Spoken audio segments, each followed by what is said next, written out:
New antidepressants and anxiolytics, their good effects, their bad sides, and their disappointments, reviewed by two experts on Audio Digest Psychiatry, Volume 24, Number 13. To open, the antidepressants, discussed by James W. Jefferson, Distinguished Senior Scientist, Dean Foundation for Health, Research, and Education, and Clinical Professor at University of Wisconsin. When a new drug comes out, you have to say, is it different from anything that's been here before? Or is this number 9 in the benzodiazepine line? Is this the 15th SSRI on the market? Is this an antipsychotic that looks like the old ones instead of the new ones? And indeed, we want to know not only is it different, but is it clinically different in a way that's important? Do new drugs on the market work? Well, I like to believe they do. Someone once said, use it quickly while it still works.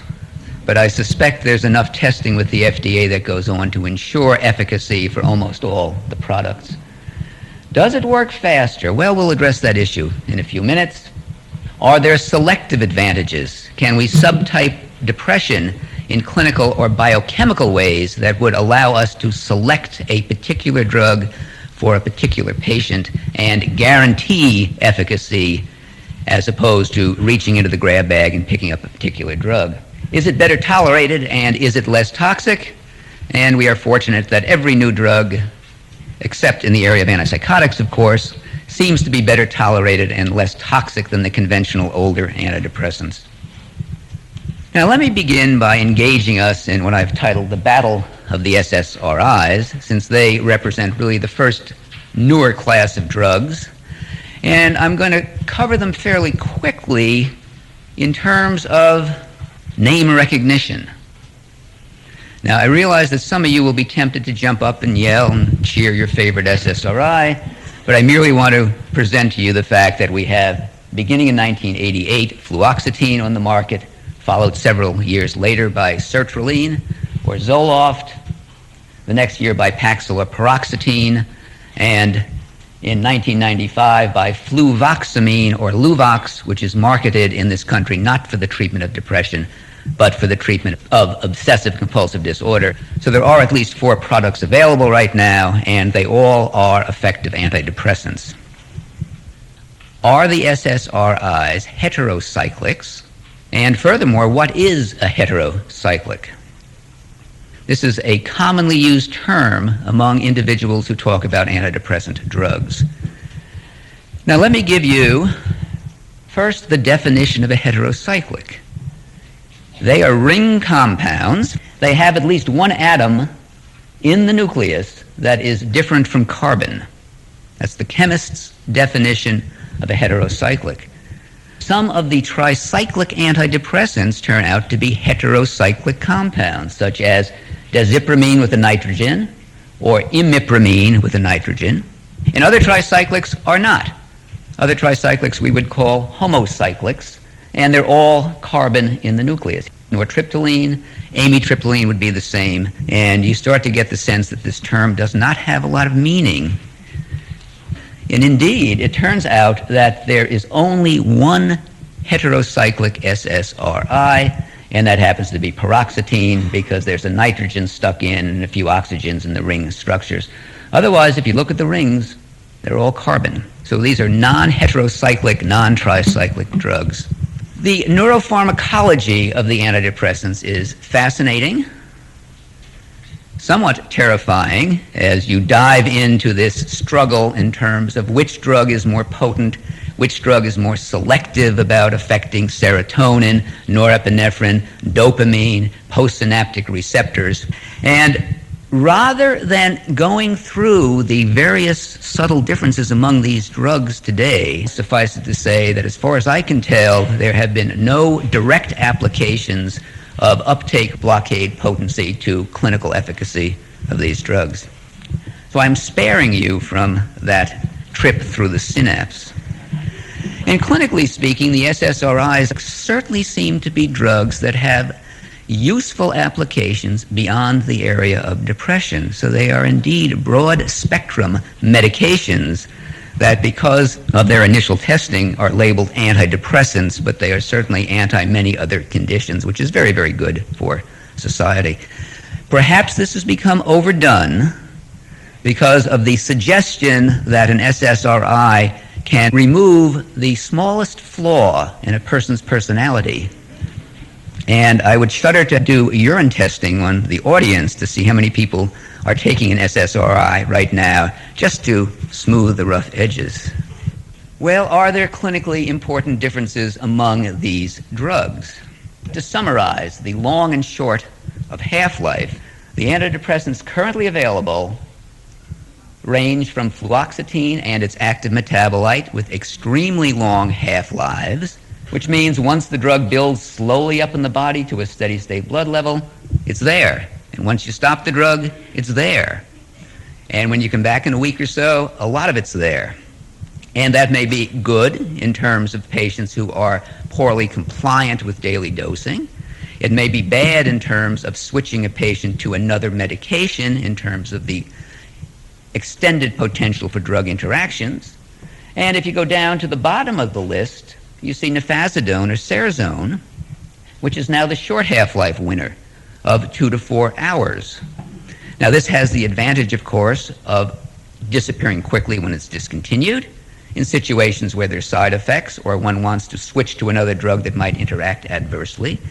It may or may not have the disadvantage of requiring multiple daily dosing, although the package insert for the drug says you must or you should give it at least twice daily. That doesn't mean that it doesn't work once daily. What it means is that it's only been tested in twice daily dosing. One of the problems over the years with antidepressants has been that you take the drug, you get a side effect. You take it again, you get another side effect. You take it for 2 weeks, and you start to feel less depressed. So obviously a problem with all these medications is the side effects occur earlier than the clinical effect, and this is very difficult for patients. The search for the drug that works quickly is a search that continues. And my perspective is that no drug has been clearly shown to have a faster onset of action than anything else. And my corollary to a previous statement would be, with a new drug, use it while it still works fast. Because most of the time when we start to use the new drugs, we have the impression that patients are responding a little bit earlier than with the old product, and it takes 2 or 3 or 4 months for that impression to wear off, and for us to realize the lag period is still indeed the lag period. Well, with SSRIs, the issue comes up in terms of, hey, maybe they aren't very different therapeutically. Let's put them all out on bid, especially if you're a managed care organization, and we'll just have one in our formulary. We'll take the lowest bidder, and who cares about any other problems that might arise. There have been very few attempts to look at this in any kind of organized way, but this particular study came from South Dakota, where the P&T committee decided to legislate a substitution of Zoloft for Prozac. So basically what they said was, on day X, no one gets prescribed Prozac anymore. Those patients who are on Prozac will be abruptly switched to Zoloft. They also said, well, it looks like 50 milligrams of Zoloft is about the same as 20 milligrams of Prozac, so we'll cross patients over using that ratio. Well, here's what happened. One, about 2/3 of the patients made the switch successfully. The effectiveness of the drug was maintained, the patient tolerated the switch, and we hope they lived happily ever after. But on the whole, they appear to require a conversion ratio of 100 milligrams of sertraline to 20 milligrams of Prozac. The other observation was 1/3 of the patients, it just didn't work. And most of the individuals who did not tolerate the switch had side effects with the conversion. One of the criticisms of the study, of course, is there was an abrupt transition from one drug to the other, and the side effect issue might have been muted by a more gradual crossover. 2 out of 12 patients lost the antidepressant effectiveness that was present with Prozac, suggesting that these drugs may not be identical in terms of therapeutic effectiveness, which is a very important issue. The conclusion from the study was they couldn't do it with one drug alone. Both drugs were admitted to the formulary. Well, that gets into the issue of whether there is a cross-effectiveness of SSRIs. If a patient responds to one SSRI, will the patient respond just as well to another one? And there was some effort to look at that in an Italian study that appeared in The Lancet last year. And basically what they did was they took individuals who had two separate episodes of depression. They divided them into three groups. One group got the same drug they responded to during the first episode. So if it was a fluoxetine responder, the second time around they got fluoxetine again, and as we all hope, if a drug worked before, it was very likely to work again, 90% concordance. And it was the same observation with fluvoxamine, Luvox.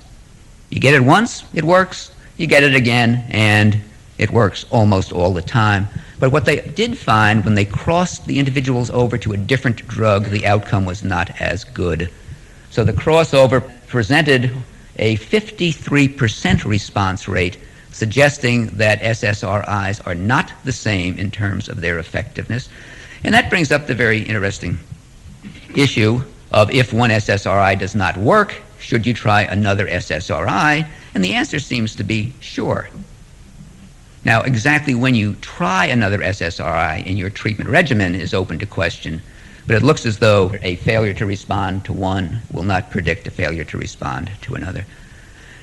Now, there was a similar study done several years ago, but actually just published earlier this year in the Journal of Clinical Psychiatry, that got not into ineffectiveness of treatment, but non-tolerance. Now, this addressed the issue of if one SSRI causes side effects and the patient says, hey, I can't take this stuff, can you switch the individuals to another SSRI and have the patient say, gee, this isn't bad material, I can put up with it, and wait out the antidepressant effect. Recruited for this study were fluoxetine non-tolerators, and 113 of these individuals who were on fluoxetine and said basically, too many side effects, can't handle this stuff. They were taken off in an open label fashion, washed out for a couple of weeks, and then treated with sertraline.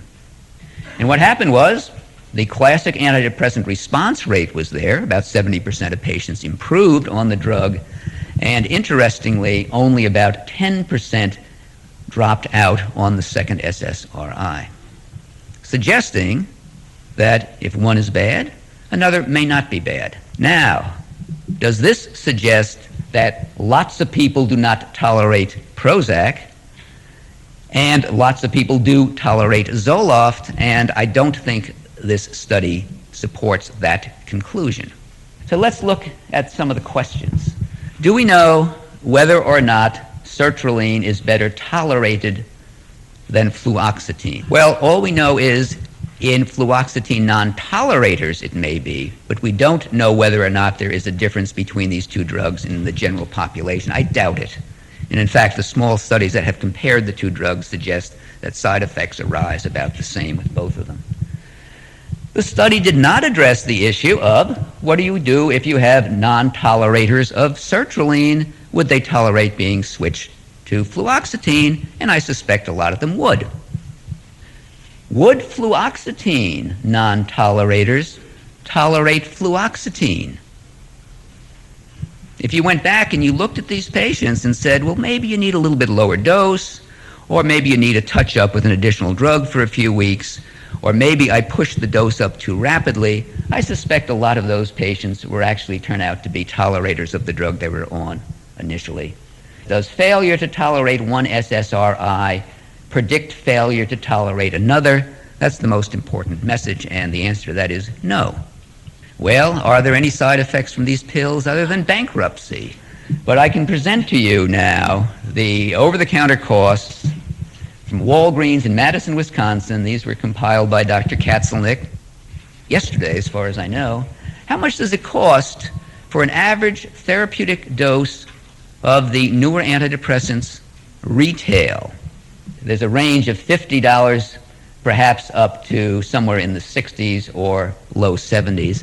There is not an enormous difference among these drugs. It's point number one. Point number two is the now, I think, well-recognized fact that with regard to sertraline, and paroxetine, and now even fluoxetine, which is rather interesting in a backwards way, you can get twice as much milligrams for the same amount of money. So, for example, if somebody is on 50 milligrams of sertraline, it's better to buy the 100 milligram tablets and break them in half. And I'm informed, for a charge of about $3, the friendly Walgreens pharmacy in Madison will split them for the patient. They don't even have to worry about it. So sometimes if you look at how the drugs are made in terms of scored or unscored and how they are priced, there can be a substantial savings from medication to medication. Well, is serotonin the answer?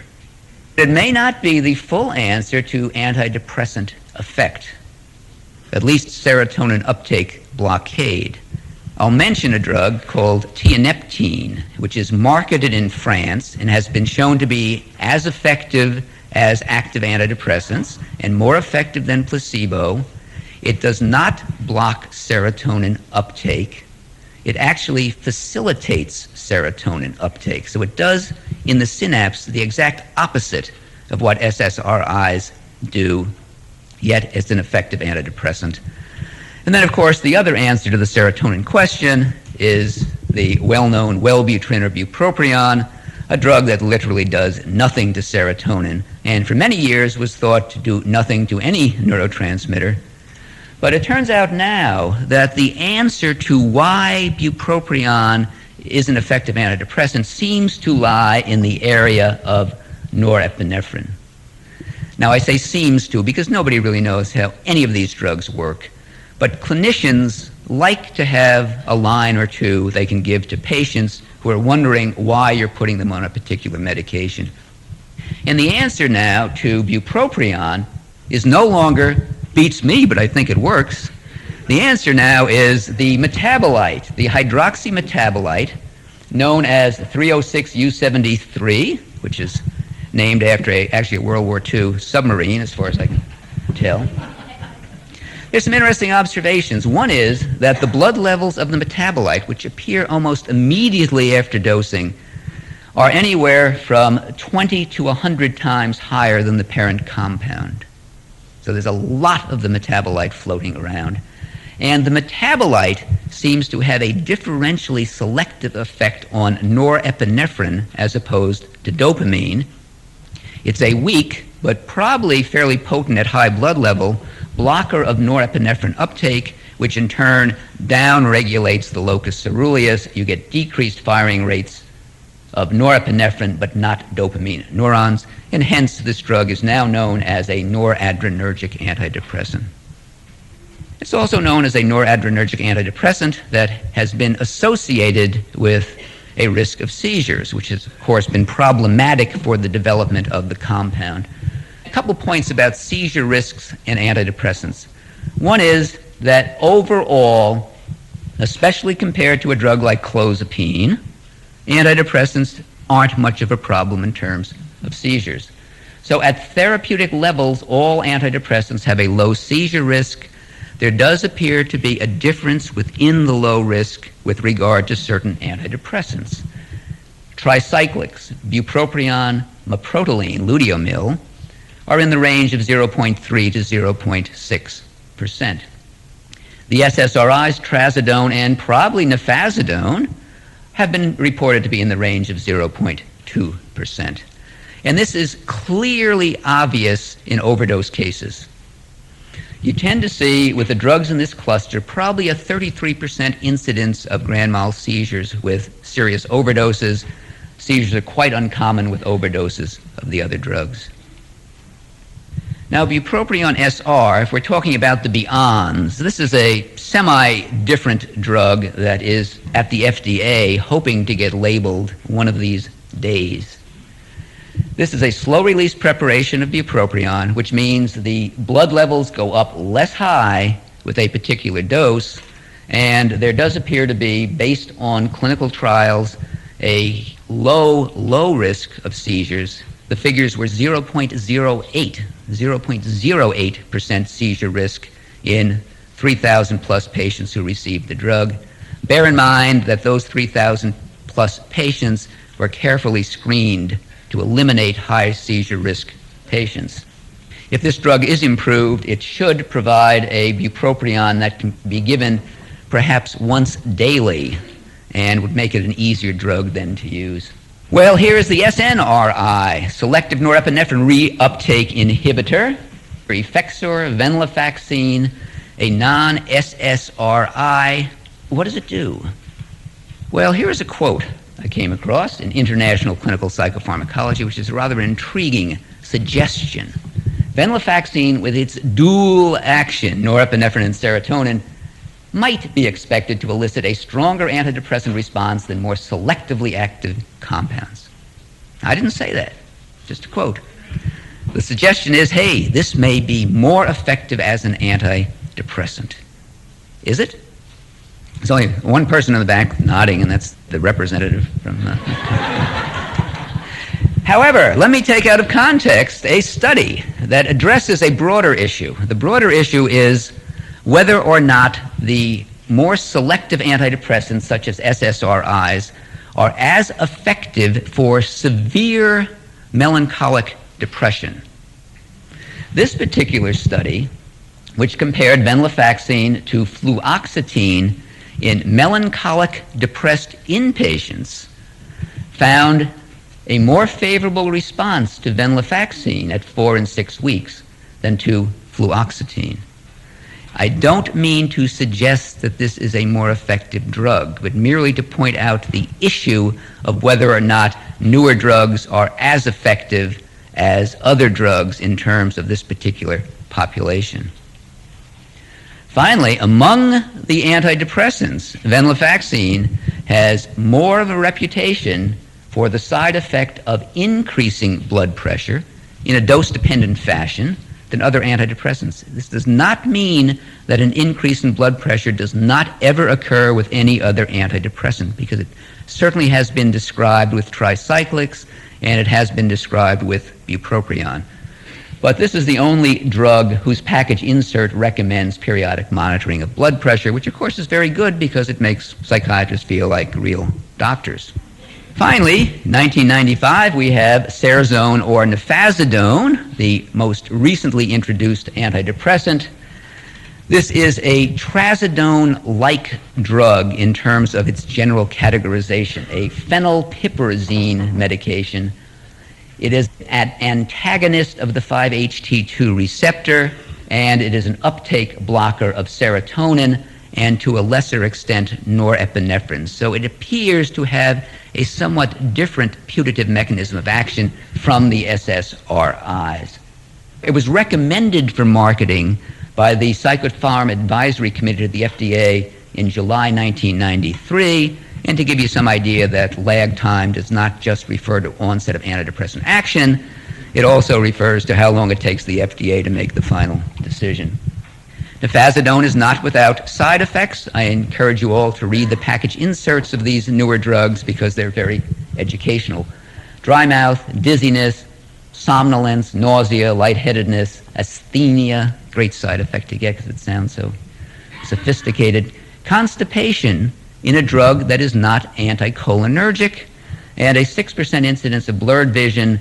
There is also what's called abnormal vision in 6% of patients on this drug, and the abnormal vision complaints refer to scotomata, little scintillating flashing lights, and a persistence of images that one has looked at, sort of after images. It's called paleonopsia, which some patients, I understand, have enjoyed. You don't enjoy a lot when you're depressed. And other patients have found troublesome, but this seems to be somewhat unique for this particular drug. Now, sexual dysfunction. Nefazodone has a reputation, at least pre-marketing, of causing less sexual dysfunction than tricyclics, SSRIs, MAOIs, and it may fall in the same ballpark as bupropion with that same type of reputation. We'll have to see what happens. There are also no reported cases of priapism that seem to separate it out from trazodone. Nefazodone and bupropion have rather unique effects on sleep architecture.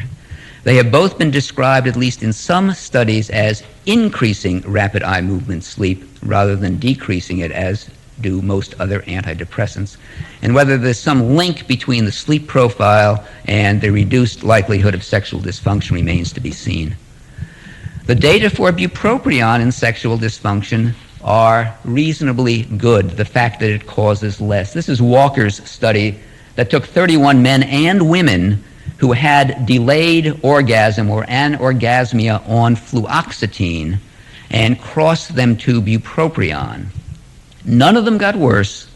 6% had persistent orgasm dysfunction. The rest of them had improvement, either partial in 10% or complete resolution of the side effect. Well, what about side effects? And I merely want to present from the package inserts, and this is down there in writing, the percent of patients in pre-marketing studies who dropped out because of adverse reactions.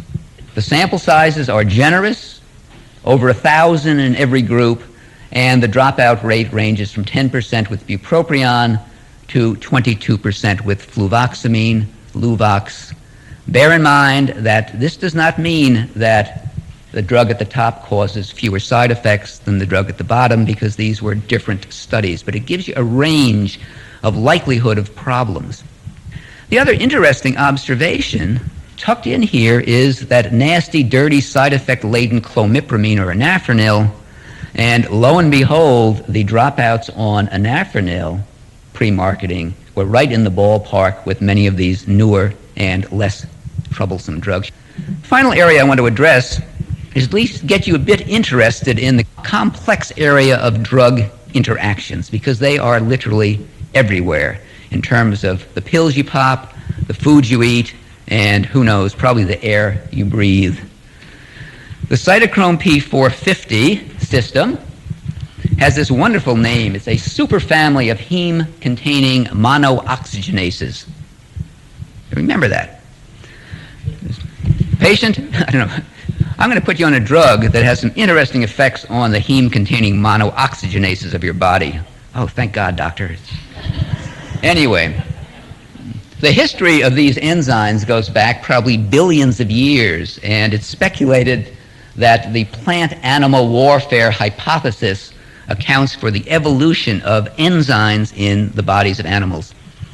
You eat a toxic plant, you die. You eat a toxic plant and you have the right mutation of an enzyme, and the toxin is deactivated and you live, and over billions of years these enzymes evolved in the body, initially at least to protect people from adverse effects of what they put in their body, and currently these enzymes may or may not protect from the drugs we put in our bodies.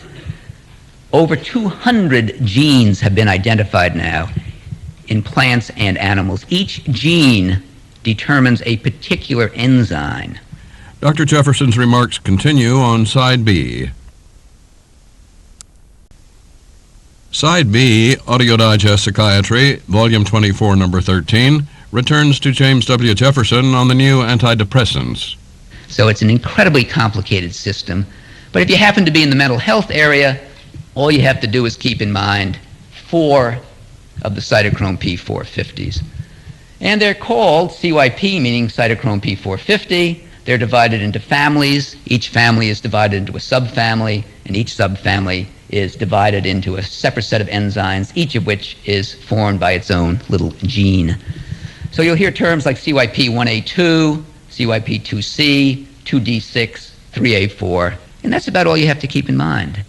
Now, the lists are always incomplete because somebody is always doing a new study. The main point I want to make is that certain enzymes metabolize certain drugs, sometimes very selectively, sometimes the metabolism is shared with other enzymes, but 2D6 is responsible for the hydroxylation of tricyclics, for example, for the metabolism of paroxetine, and perhaps to a lesser extent some of the other SSRIs. You also see Effexor on the list, risperidone on the list. While these drugs could be used together, an SSRI and risperidone, the blood level of risperidone might change in the presence of the SSRI. Beta blockers, class 1 antiarrhythmics, and the list goes on. The main point is to keep in mind that drugs that inhibit this enzyme will increase blood levels of drugs metabolized by the enzyme. The SSRIs have a somewhat differential effect. Prozac and Paxil pack more of a punch than Zoloft, and actually Luvox fluvoxamine does very little to 2D6. Now, what does this mean clinically? Some of the work that was published by Sheldon Prescorn, in the presence of fluoxetine, individuals taking the tricyclic desipramine had blood levels at the start of combination therapy. Once on fluoxetine, there was roughly a 400% increase in tricyclic blood level. So it went up by a factor of 4, and following discontinuation of the drug, the blood levels dropped rather slowly, reflecting the long half-life of fluoxetine. It's a significant interaction and worth keeping in mind, but I would caution you with any SSRI, there is the possibility of this type of interaction. Some drugs are activated by metabolism. It's not a question of making people toxic all the time by inhibiting metabolism. The codeine story is rather interesting. Codeine must be metabolized to morphine by cytochrome P450 2D6. Codeine alone is not an analgesic. It's the morphine that gets made that turns off the pain. If this enzyme is missing, either genetically or because it's inhibited by a drug, patients can take all the codeine they want and nothing will happen to the pain problem. So keep that in mind next time your SSRI patient comes in and says, gee doc, the 60 milligrams of codeine you prescribed for my headache just isn't working. It may not be working because of this pharmacologic interaction. And then we jump to 3A4. And 3A4 is actually the isoenzyme that's responsible for metabolizing most of the stuff we stick in our bodies. It takes seldane, terfenadine, and converts it to a carboxylic acid metabolite. Now this is pretty good to have this happen for two reasons. One is seldane by itself is inactive in terms of being an antihistamine. The carboxylic acid metabolite is an active antihistamine. The other problem is that seldane by itself is a potential cardiotoxin. And if blood levels build up too high, the QT interval will get wider, and there actually have been some deaths reported in patients who have had this enzyme inhibited. Now, the antifungal drugs like ketoconazole are the ones that have been most implicated. The erythromycin-type antibiotics also can knock out 3A4, and some of the newer antidepressants. So this becomes an important drug interaction. If you look at the profile of nifazodone with regard to the P450 system, it does nothing to 1A2, it does little to 2D6, it's a potent inhibitor of 3A4, and the package insert for the drug will say, doctor, combined therapy with hismanol or seldane is contraindicated because of this drug interaction. Another class of drugs where the interaction is clinically important is the triazolobenzodiazepines. So alprazolam and triazolam, Xanax and Halcion blood levels will go up substantially in the presence of nifazodone. In fact, the package insert says you should not use nifazodone with triazolam in the geriatric population because of the extent of this dose increase. Now, fluvoxamine, the last drug in this system, is a different SSRI in terms of which of these enzymes it affects. Because unlike Prozac, Paxil, and to a lesser extent Zoloft, it does very little to 2D6, but it has this three-pronged effect on 1A2. This is where theophylline is metabolized, caffeine is metabolized, possibly propranolol to a certain extent, and for those of you treating Alzheimer's, Cognex or Tacrin is metabolized by this enzyme. 2C9 is one of the enzymes that metabolize warfarin. So in the presence of Luvox, a patient may be at greater risk for bleeding unless the warfarin dose is adjusted. And finally, 3A4 leaves this particular drug with the same contraindication regarding those two non-sedating antihistamines. And finally, not only what medication you take, but what food you eat may affect how you metabolize drugs. This is a study actually done by some cardiologists who looked at the effect of grapefruit juice on these various enzyme systems And it turned out that grapefruit juice, but not orange juice, inhibited 1A2, 2A6, and 3A4 in a way that produced clinically meaningful elevations in blood levels of 2 of the calcium channel blockers. So there's cardiologic implications here. Caffeine levels were increased, which is sort of interesting. For those of you who have a cup of coffee and grapefruit juice in the morning, you'll get more caffeine buzz than if you had orange juice. You can manipulate all of this stuff very nicely. And finally, this is coumarin, which is not an anticoagulant. It's not coumadin, so it's immaterial. But obviously, all of these interactions are extremely complicated. Some of these interactions are clinically very important to recognize and to avoid. So that gets me to my concluding question in terms of new antidepressants. What do 4 out of 5 doctors recommend? Somebody said, which of the 5 doctors will be assigned to you in your managed care organization? My answer to this question, and this suggests we all have to individualize our treatments, is all you have to do is choose the right stuff. Now, the new anxiolytics, surveyed by R. Bruce Lydlard, Professor, Director of the Psychopharmacology Unit, and Director of the Clinical Research Division at Medical University of South Carolina, Charleston. This chloride channel that mediates flux of chloride ions across the membrane and then sets the level at which the nerve will fire based on how much stimulation it gets are regulated in a variety of ways by barbiturates and other compounds, alcohol. And what some people have done is to take basic science and bring that into the clinic, and we've had at least one run at it, but we'll probably see some more compounds. Based on various chemical properties, they have developed agents, as we know now, that are agonists, that are positive at the receptor, at the benzodiazepine receptor, and produce reduced anxiety, are anticonvulsants, and produce the typical side effects. Then there's a group of compounds, one of which is in clinical practice as flumazenil, which is a benzodiazepine blocker. It's like naloxone, used to reverse overdose of benzodiazepines, among other things. And then on the far end, we have compounds that actually potentiate anxiety and might cause seizures. Some of the compounds that have been looked at or are being looked at, a compound called abecanol, which I'll tell you some about, some neutral agents that don't do anything but just simply sit on the receptor, like flumazenil. And then some like FG7142, which are pro-anxiogenic, so if you give this to somebody, you could actually cause anxiety. Do you guys remember the Equalizer TV series? There was one episode in which he gives the guy a drug that scares the living daylights out of him, and then appears as this guy quivers and quakes and says, "I am your worst nightmare." You know, and then leave whoever it was alone that was bothering him. This might have been the compound that he gave. This was actually a drug that was given to a couple of people, after which they called a moratorium on this research, but the FG7142 was given by Dr. Doro in Germany and described in this way. The first drug effects lasted for 2 minutes and were accompanied by facial flushes, tremor, and cold sweats. After 25 minutes, a stronger attack started with feelings of severe anxiety, inability to concentrate, and increasing inner tension and excitation. The patient tried to counteract these frightening symptoms with heavy breathing and stereotyped rocking movements.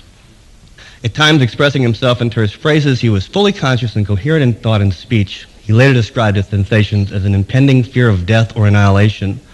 He sweated profusely, and the volunteer knew that if the effects of FG7142 could probably be antagonized by benzodiazepine, and when a third wave of anxiety began, demanded an intravenous injection of loratazepam, a potent benzodiazepine. So one person experimented on one of the compounds on the scary side of the benzodiazepine receptor pharmacology spectrum, and they have suspended research there. But they have developed some other agents on the other side, not all the way to the other end, but sort of partially anxiolytic, but maybe that won't do some of the other things that we don't want them to do.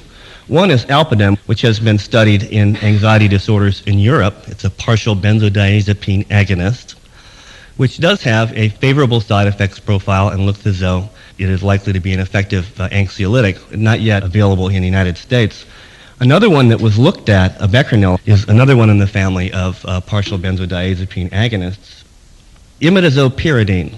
This has also been looked at in Europe in panic disorder and generalized anxiety disorder. Is said not to cause withdrawal or rebound, and to be safe in the elderly. Another one of the agents that perhaps someday may find its way across the ocean. So there are a couple out there that appear to look pretty good. One of the things that is hoped with these new compounds is that they will be therapeutically effective, but without causing the problems that we see with both acute and chronic benzodiazepine administration, specifically sedation, ataxia, amnesia, and of course over the longer term, physical dependence, and with the attendant difficulties in discontinuing or rapidly tapering the dose. So the hope was to find one, like with the analgesics, that would be a good analgesic but with no dependence, to be a good anxiolytic with no physical dependence or other unwanted side effects. In one study in which we participated, abecronol was compared in a couple of doses with placebo, 3 different doses. There was a particular dose identified in the lower range that looked like it was better than the others and better than placebo, and that after discontinuation at week 4, the effects had worn off, as wouldn't be a surprise. So they decided to explore this and to try to understand better if this dosage range might be useful in testing this new anxiolytic. So they designed a study in which abecronol, a partial agonist, was compared to Xanax and placebo. And what you see is that both the active agents were somewhat better than placebo. And then after abrupt discontinuation or rapid taper, we see the abecronol kind of floating back up to where placebo was, and we see the alprazolam-treated group shooting up past them, exhibiting rebound anxiety. So in fact, they had found a dose that looked as though, in generalized anxiety disorder, was effective as an anxiolytic, but without producing the typical rebound anxiety. And this was cause for quite a bit of excitement on the part of clinical researchers and the company as well. Unfortunately, the regulatory process being what it is, the compound died in the trenchers here in the United States and may be developed further in Europe, and perhaps we'll get it back. But it was largely an actuarial or statistical problem in showing consistent differences between placebo and active drug. But it was a good start. So was it a new treatment?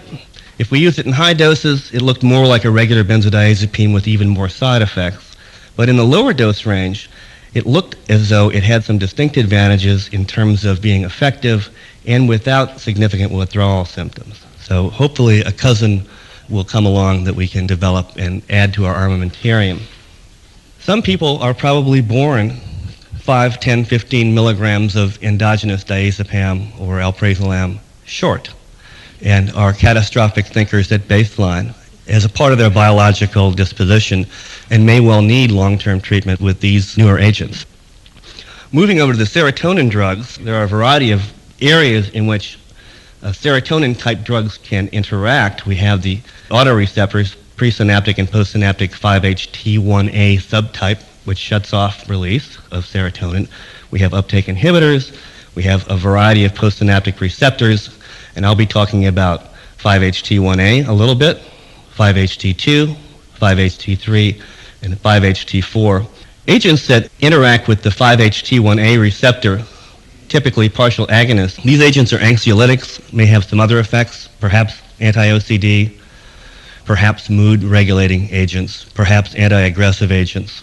So there is some movement, and they've also been looked at more recently, and I want to tell you something that you didn't know, in some open studies as augmenting agents and also as a treatment for sexual side effects. One open study that was reported by a fellow named Jefferson took the 20 to 35 typically % non-responders that we see in major depression. He treated a group of patients who had received SSRIs and were partially responsive, or had had winter relapse in one case, and treated them with approximately 30 milligrams per day of buspirone, and got some very interesting results in reversing that or augmenting the antidepressant response or restoring these individuals with winter relapse that had SAD. So it looks as though it may be finding at least a little bit of a new niche as an augmenting agent for antidepressants. I would caution you, of course, that these are not placebo-controlled blinded data, and this is simply a hypothesis that can be tested, but it's something to do in clinical practice if you are wanting to do an augmenting trial before you switch agents. So it's something that is probably reasonable to try, and typically it seems to be effective in the first 4 or 5 weeks, according to Dr. Jefferson. Another problem that comes up with the newer agents, almost all of the newer agents at least, is that they cause sexual side effects. So while our patients get relief from the terrible symptoms of depression, what happens often is that when they get around to feeling better enough and want to be intimate with their partner, they're unable to enjoy it in the way that they used to.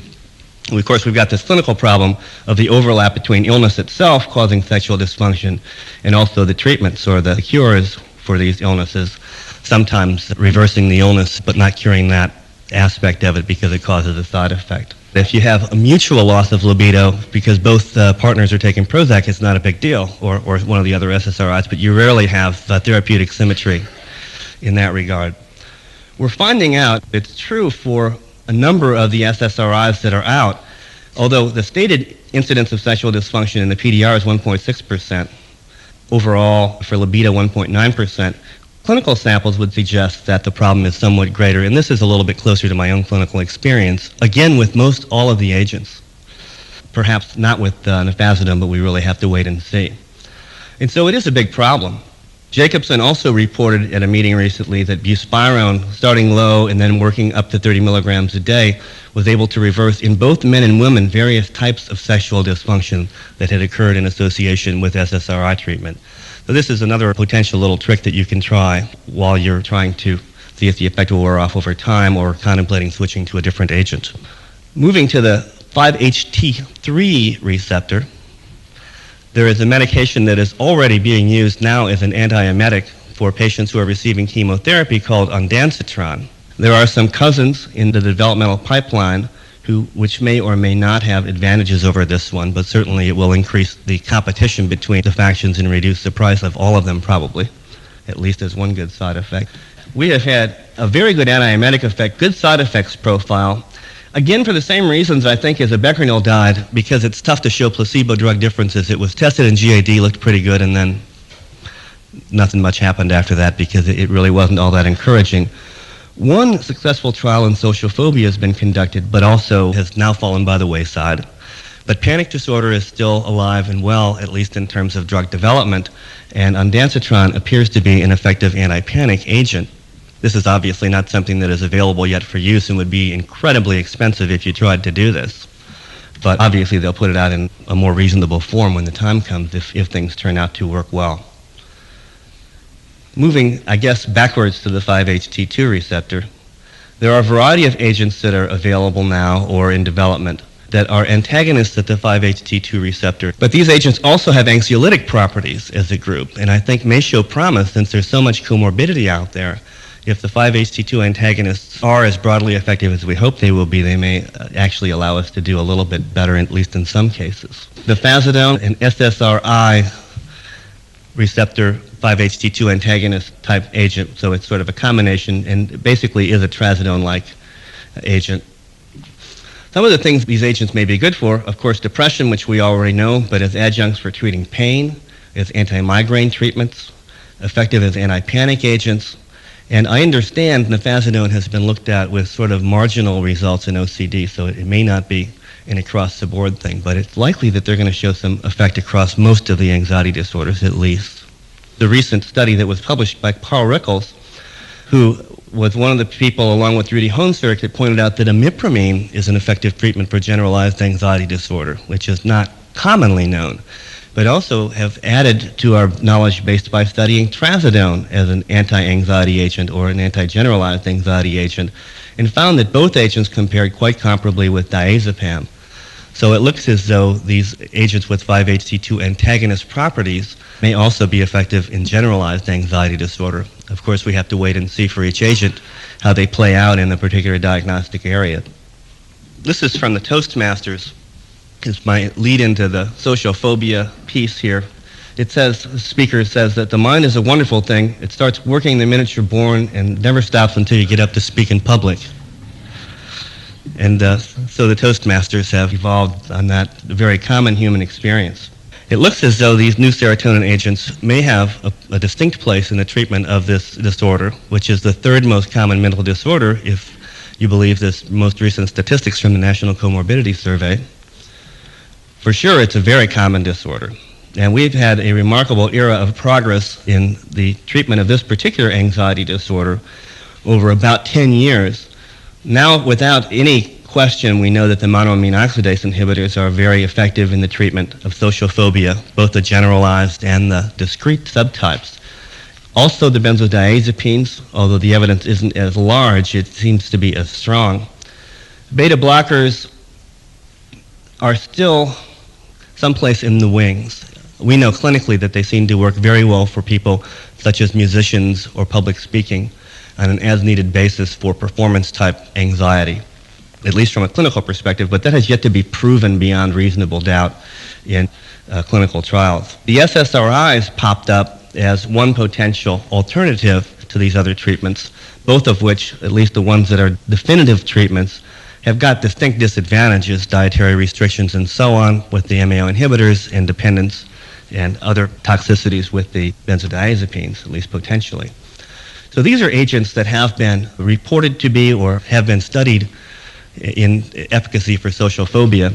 Fluoxetine, the data are somewhat anecdotal. You have here Dr. Kasselnick, who has done one of the first controlled studies in sertraline in which it looks like it's a nice treatment for social phobia. Paroxetine in clinical trials right now, and fluvoxamine reported in the European literature in a controlled, placebo-controlled, blinded study to be effective in social phobia.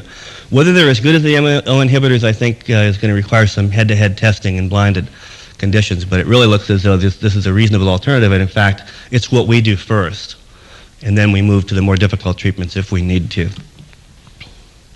Of course, you always have to worry about the risk of inducing under-anxious disorder if these agents work too well, but so far, excess efficacy hasn't been a problem. We also have some evidence that these agents are effective in panic disorder. Just a few years ago, there was a so-called expert consensus meeting at which people were asked what their first choice of treatment for panic disorder was, and the SSRIs were the first choice, even though there wasn't a shred of controlled evidence in the literature that this was the agent of choice. And there's still limited data, although it's actually come fairly quickly into the literature. So it's looking as though several of these agents are going to be quite useful, and in fact they're very widely used in clinical practice now. As with the tricyclics, you need to start low and go slow with the SSRIs because they do cause activation in these patients.